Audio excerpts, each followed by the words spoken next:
Deuteronomy chapter 30, verse 19. In this verse, Moshe Rabbeinu uses the term He'idoti. He'idoti, I call as a witness. What is he calling? Et hashamayim ve'et ha'aretz, the heavens and the earth, as a witness against whom? Bnei Israel. Bnei Israel, against the children of Israel. Against the children of Israel. Two very curious things to call upon as witnesses. What makes the greatest witness or witnesses? The greatest witnesses are those who are available, those who show up, those who are steadfast and consistent, and those that are in a way eternal or forever. What is the great signature miracle in the Hebrew Bible? It is the Exodus from Egypt. Exodus chapter 20, verse 2. Anochi Adonai Elohecha asher hoseticha me'eretz Mitzrayim u'miveit ovadim.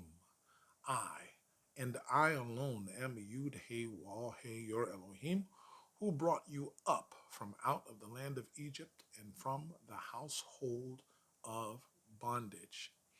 This line is oft repeated in the words of the Most High after various commandments, and it's often shortened into the simple form Anochi Adonai Elohecha or Anochi Adonai Elohechem. What is he saying in this? He is saying, witness me, witness me.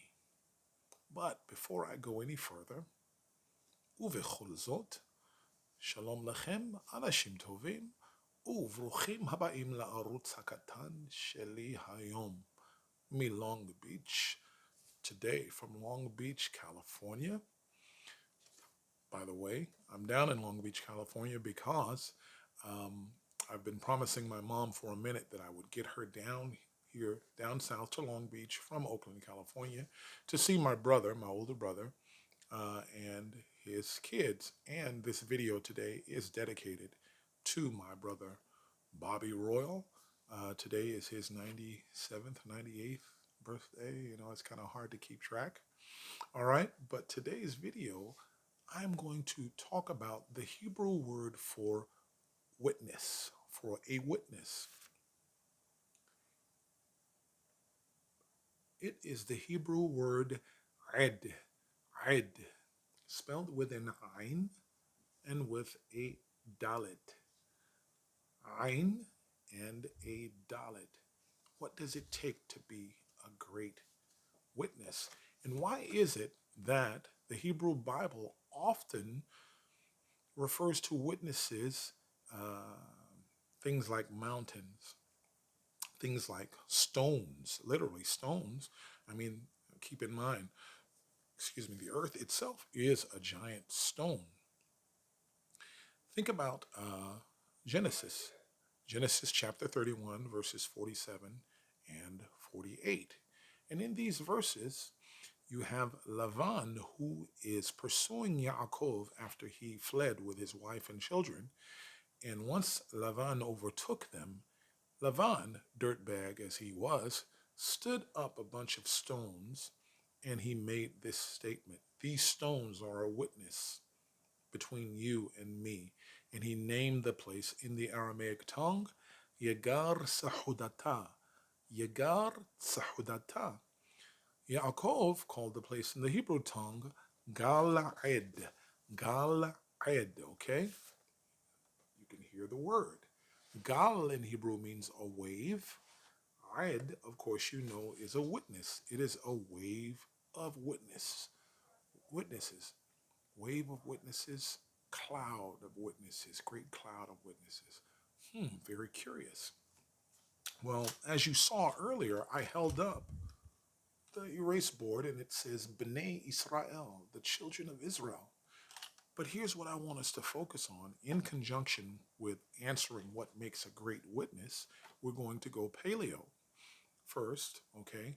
And then we're going to talk about the anomaly where the children of Israel, or Bnei Israel, on certain occasions, after they do something or after they respond to the power of the Most High, they go from being called Bnei Israel to another form or another name that is associated with our root. So let's go paleo, okay?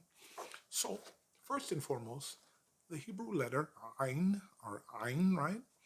Ain is associated with a wellspring, a spring in the ground where water comes from, but primarily it's associated with the human eye, okay, to see. The letter Dalet is a door, okay, is a door.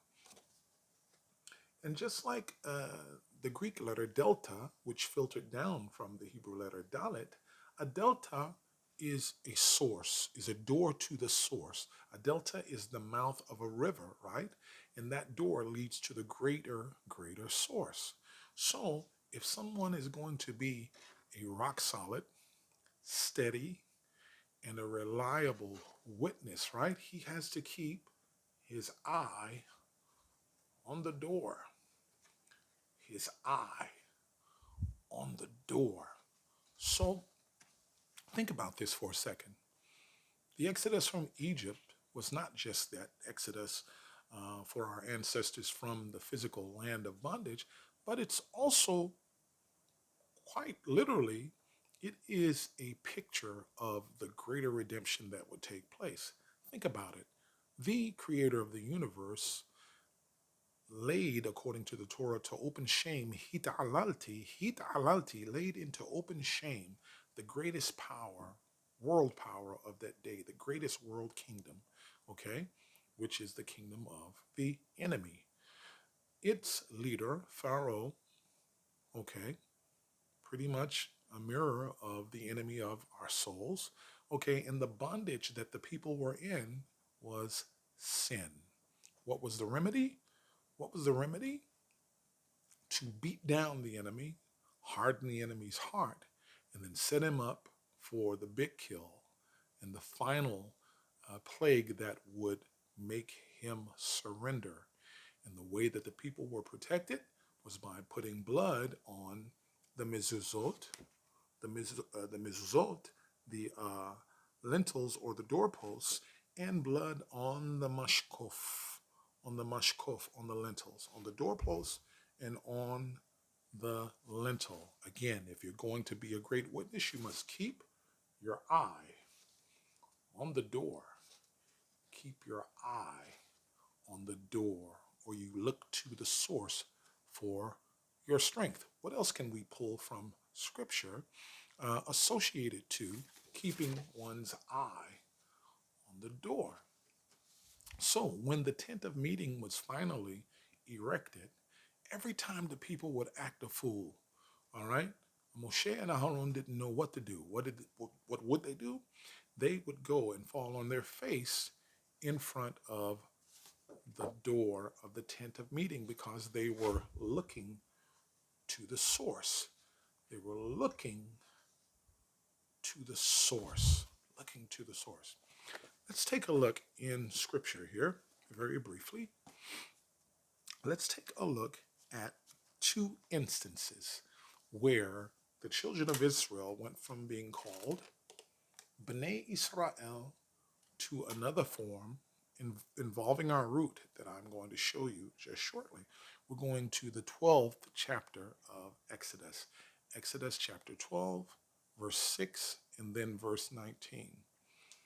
Okay, so the backdrop of this is the very first Passover in Egypt before coming out. Okay, they are called, the children of Israel, literally, Bnei Israel, Bnei Israel, Bnei Israel, all through and out. But after either covenantal moments of stepping into and agreeing, okay, or being given commands that would separate them,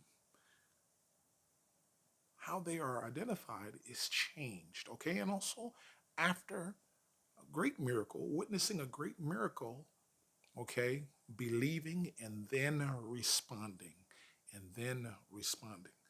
chapter 12, verse 6 reads as follows. I'm only going to read a little bit of this. והיה לכם למשמרת עד 14 יום לחודש. So, this is going to be a mishmeret, or this is going to be a forever something that you are to guard and keep.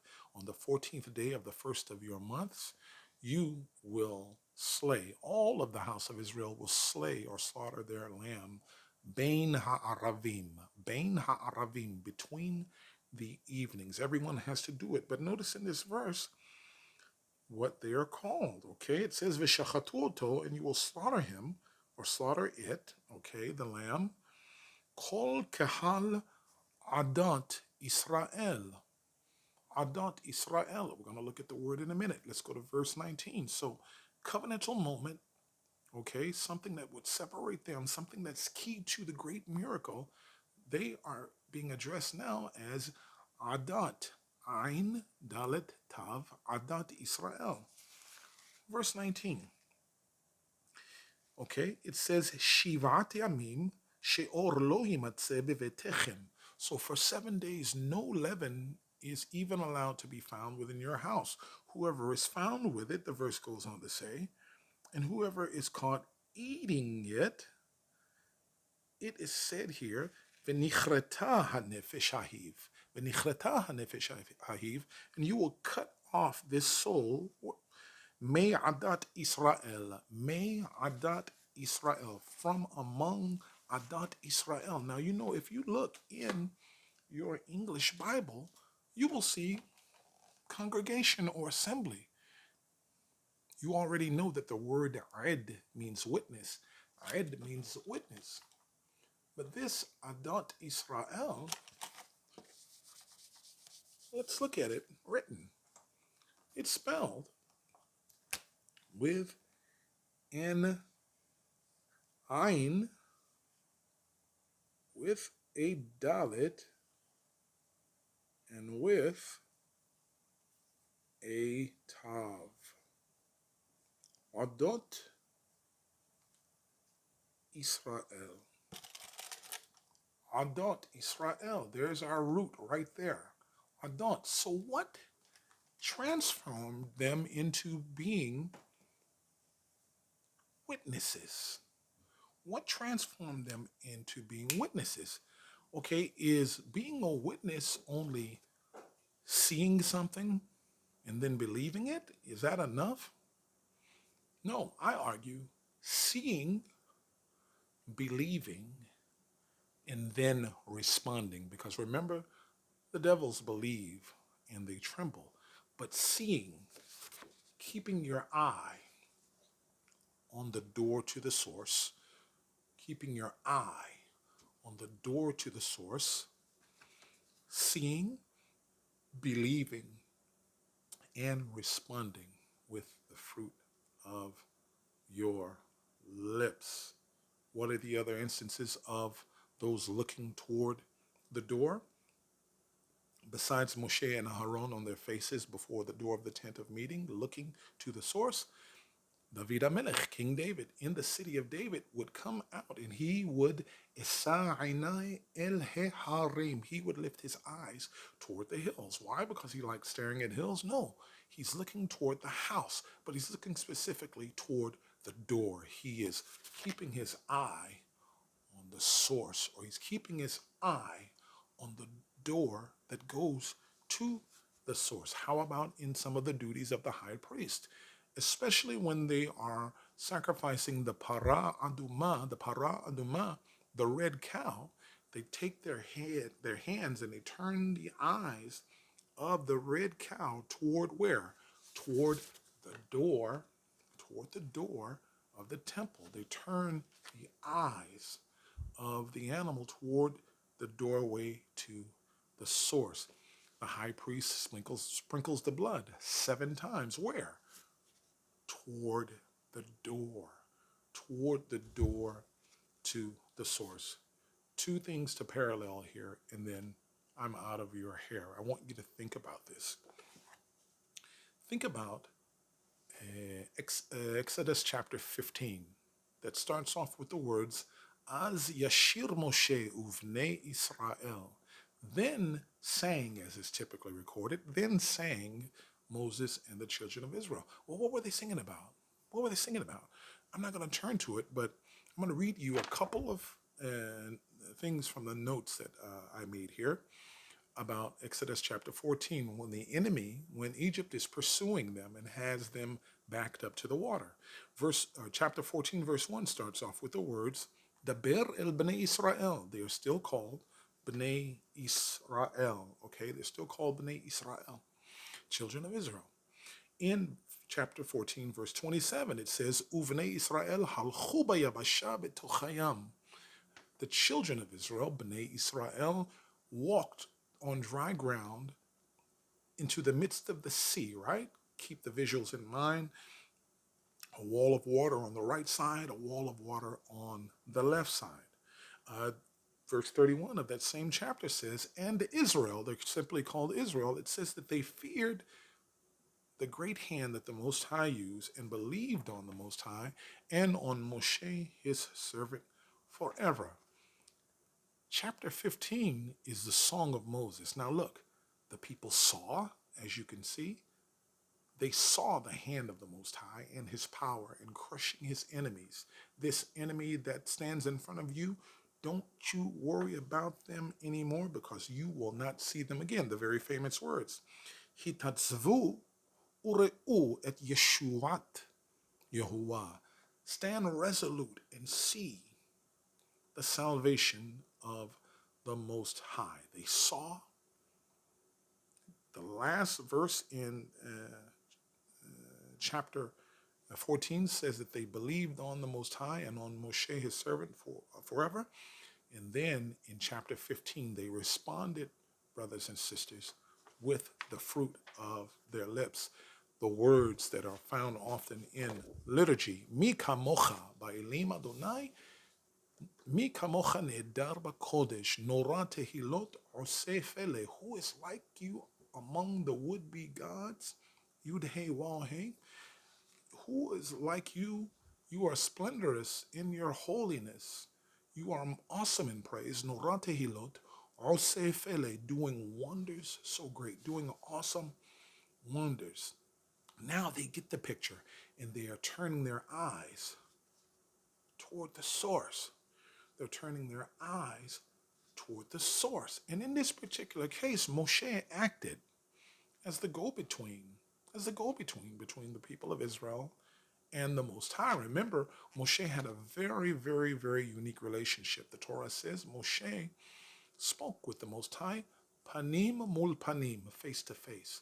So they looked toward the door to the source, which at that time was Moshe. Okay? Here comes the shift. Here comes the shift. In closing, if you would join me in Luke chapter 19. Luke chapter 19, okay? There are paraphrases and quotations from Psalm 18, which is where we will probably end, okay? And the Song of the Sea and the events of the Song of the Sea and this event of Yeshua riding into Jerusalem on a donkey can be paralleled. Track with me what happens in Luke chapter 19, starting at, let's call it verse 37. Hu hitkarev el morad har hazetim, v'chol kahal hatalmidim hichel leshabeach et Elohim. So as he's approaching, coming down from the Mount of Olives, all of his talmidim, or his students, begin to shout out and to worship the Most High. Okay? And they do so besimchat uvekol gadol al kol haniflaot asher ra'u. So out of all of the things that they had witnessed and seen from the hands of Yeshua, the door to the source, they began to shout out besimcha gdola, with great joy and with a loud voice. And this is what they said in verse 38. Baruch haba b'shem Adonai. Blessed is he who comes in the name of the Most High. This is directly from Psalm 18. Okay, Psalm 18. And we're going to end there because we're going to take it home with what it means to be a true and a lasting and a solid witness. And there's none greater than Yeshua the Messiah. Keep this in mind. You remember the name in Aramaic in Genesis chapter 31 that I mentioned earlier. Genesis chapter 31, verses 47 and 48, that Lavan called the name of the place when he stood the rocks up. He called it Yegar Sahudata. Sahudata. Now, if you have an ear for Semitic languages, Sahudata sounds like Shahada, yes? Or Shahid, which in Arabic has taken on the connotation of being a martyr, someone who kills himself or does something, silly, blows themselves up for a cause. It didn't always carry that connotation. A shahada or a sahudata is a witness, and there's no greater witness than Mashiach, okay? Who, when we finish in Psalm 118, you will see exactly what he is compared to and how we are to be. That's even echoed in, I believe, the first book of Peter, chapter 2, around verse 5. Anyway, they say, Baruch haba b'shem Adonai, shalom b'shamayim uchevot b'amromim. More or less, peace in the heavens and glory in the highest heights. So listen, the haters in verse number 39 from the Pharisees says this: Kama min hapushim shayu bekerev. Some of the Pharisees who were in the immediate area of the crowd, Hamon, amru elav, they said to him, Rabbi, my great one, or Rabbi, ge'ar b'talmidecha, rebuke your disciples. Here it comes. Verse 40, Heshiv ve'amar, Yeshua answered and said these words, Omer ani lachem, im ele yishtaku, ha'ovanim tiza'akna. Im ele tishtaku. If these were to remain quiet, ha'ovanim tiza'akna. The rocks will cry out.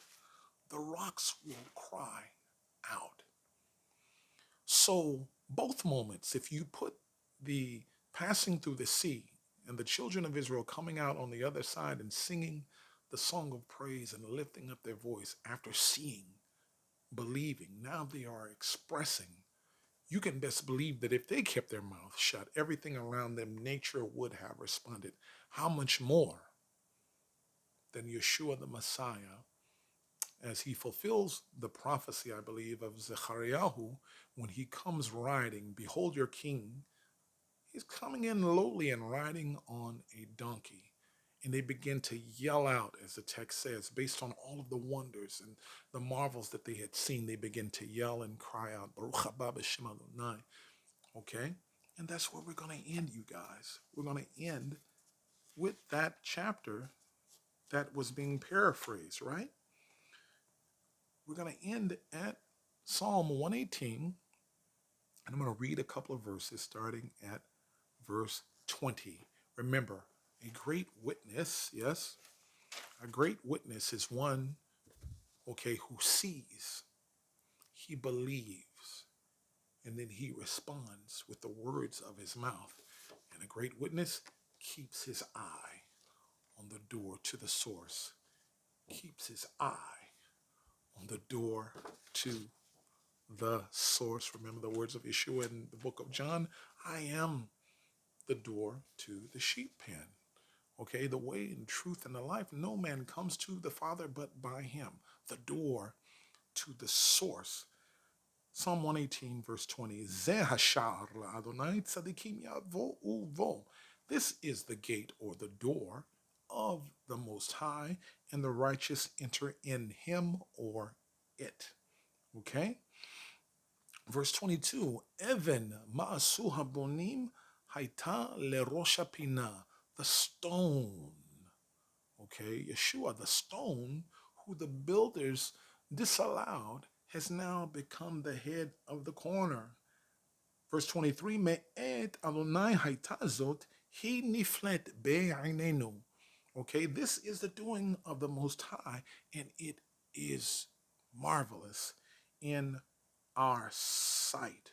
Verse 26, you just heard it paraphrased from Luke 19, Baruch haba b'shem Adonai, Baruch nechem mi beit Adonai. Blessed is he who comes in the name of the Most High. Okay, so in the second Peter, I believe, First Peter chapter 2 reference, living stones, witnesses, right? Living stones we are. The great foundation that was laid. In the base of that foundation, Yesod, is Yeshua Mashiach and the apostles and the prophets and on and on and on. Okay? That stone that became the head of the corner is also a stone of offense, Even Negev, or Even Mashkon, or a stone of stumbling to those who do not believe, or to those who cannot see. A great witness is one who keeps his eye on the door, his eye on the door to the source. Hide, his eye on the door to the source. At any rate, I digress. I digress. The Most High is saying, witness me. You have read of the miracles, okay? And he's saying, witness me. Whisper it into the ears of your children's children. And has it worked? Well, it's 2022. And people around the world during Pesach sit down and they recount the great, great event that took place. That was a literal event in history, but also was a picture of a greater and a spiritual redemption that was to come. Now, I've been trying, you guys, for about 8 days to make and put up this video. And I decided about about 7 or 8 days ago what the topic was going to be. But life was happening. I needed to get down to Long Beach and X, Y, and Z. And I was feeling bad because I think it's been a long time since I've let double-digit days go by without me putting up a video. And I said, well, maybe I'll see what this whole thing is all about. Maybe I'll get an answer to why I was being stalled or held up once I just get out of the city limits and get somewhere. But when I stepped into my room here in Long Beach, where at the hotel where I'm staying, I walked into the door and I saw something that basically made me say, hmm, hmm. Now, I'm not a hocus pocus, mystical, ooh-wee, big sign guy, but sometimes certain things happen that will at the very least make you say, hmm. So anyway, in closing, this video is about the fact that after the children of Israel witnessed the mighty acts of God, saw, believed, and responded with their mouth, they went on multiple occasions from being called Bnei Israel to Adot Israel, okay, the witnesses of. You don't want to just be children. You want to be a witnesser. You want to believe and you want to proclaim Sheyada Kol Ha'olam, that the world may know, that the world may know. So yeah, what was that thing that I saw in my room that made me say, at the very least made me say, well, let me show you, and I'll leave you with it. Just keep in mind this. The door to the source is the answer to all our needs. When you're hurt and when you're lonely, turn your eyes toward the door to the source. When you're discouraged and beaten down, turn your eye to the door of the source. Your help comes from the door to the source. And we all should, on some level, strive to be doors, many doors, modeled after the door. Lift up your head, O ye gates, and be ye lifted up, ye everlasting doors. All right? The King of glory shall come in. What was that thing?